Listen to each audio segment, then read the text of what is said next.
Okay, gusto niyo din ba mag-celebrate ng special occasion na nakayate? Yung magsa-sunset cruise kayo sa Subic, may kasamang buffet, live entertainment for only 2,499 pesos. Perfect to sa mga gusto mag-birthday, anniversary sa yate, or yung katulad ng ginawa namin sa bridal shower ko, char. Sa bridal shower ng best friend ko. So in this vlog, ichika ko sa inyo yung buong experience namin, and if sulit ba yung 2,499 per person, and kung saan kayo magbubook, and if tatapusin nyo yung video, nasa dulo may tip kung paano makakasave. So hi, ako si Ron, tamad ako pero ang sipag ko sa galaan, char. I'm Ron and I'm traveling to heal and nagpo-post ako ng mga travel experiences ko, and if gusto mo mapapanood yung ka-OA-yan ko and mga kwento ko, so follow mo ako. So ayun na nga, nag-bridal shower isa sa mga best friends ko, and nag-joiner kami sa sunset cruise ng Subic Fishing and Yacht Charter, and solid yung experience. Oo na, alam ko, nasasabihin niya na mas may mura, tig 2,000 lang eme. Yes, chinek din namin yon.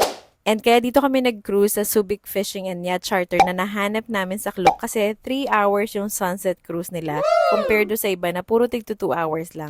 And yung 500 pesos na extra for additional 1 hour, I am telling you, super sulit. So ito na, ichichika ko sa inyo yung mga ganap. So 4 p.m. yung meet up do sa Subic Fishing and Yacht Charter. Yung cruise is 4:30 p.m. to 7:30 p.m. So 3 hours. Then ipapakita nyo lang yung booking nyo sa Klook, bibigyan kayo ng tickets. Pagkakawa ng ticket, so pwede mag-park malapit do sa dock and may parking fee na 50 pesos. And ayan, mandatory yata na naka-all white lahat pag magyayate. And kami, napag-usapan namin na theme is all white on heels and red lipstick. And si ate girl mo, hindi pa nga nag-start na dumihan na agad. Ba yan? Then may staff sila na mag-guide kung saan yacht kayo sasakay kasi baka iba yung masakyan. And isa-settle nila kayo sa mga tables. And actually, may nangyaring aberya sa amin. So, nung chinecheck nila yung list ng names namin, hiwa-hiwalay pala kami. Isang table for 3, isang table for 4. Kahit na isang booking lang kami sa Klook. Syempre, gusto namin magkaka-table kami. And ayun, ginawa nila ng paraan. Nag-set up sila ng table sa side. And okay naman kami doon. Importante, ginawa nila ng paraan. Hindi nila in-insist na magkakahiwalay kami. So, hindi naman big deal sa amin yun. And goods pa rin sa amin. So, settled na kami and yung ibang guests. Saktong 4:30 p.m. nag-start na mag-cruise.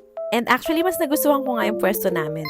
Then may live band na nagpe-play. And syempre kami, start na ng picture taking. And by the way, medyo windy. So, i-ready nyo yung mga hairdo nyo na windproof dapat. And actually, ang saya lang ng vibes. Hindi boring. And since birthday din ng aming bride-to-be, syempre, kinantahan namin siya. And then, nag-serve sila ng mga chips na may suka. Parang nakanino yung tagay na.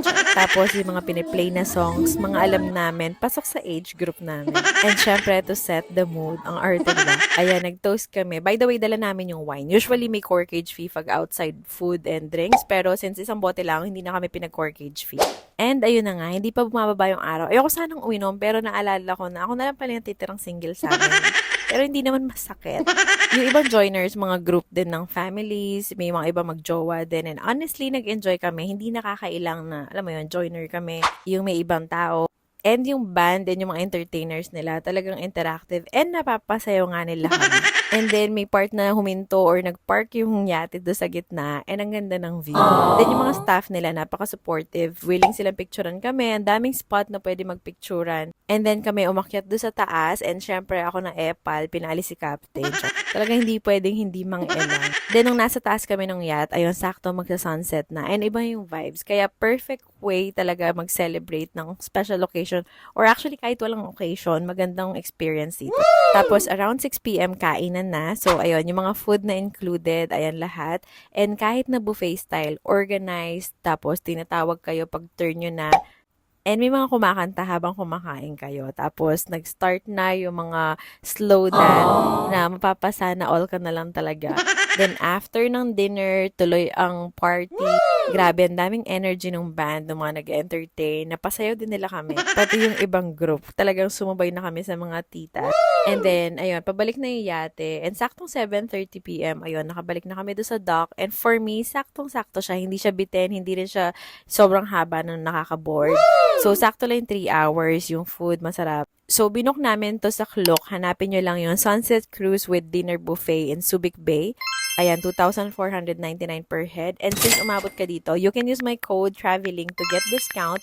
Pwede din sa mga hotels yan or ibang activity. So, kung gusto nyo nakakaibang experience sa mga special occasion nyo, so try nyo na mag-sunset cruise dito sa Subic. So, i-share mo na tong video or i-mention mo yung mga yayayain mo mag-sunset cruise. And don't forget to follow me for more travel, food, and healing stories.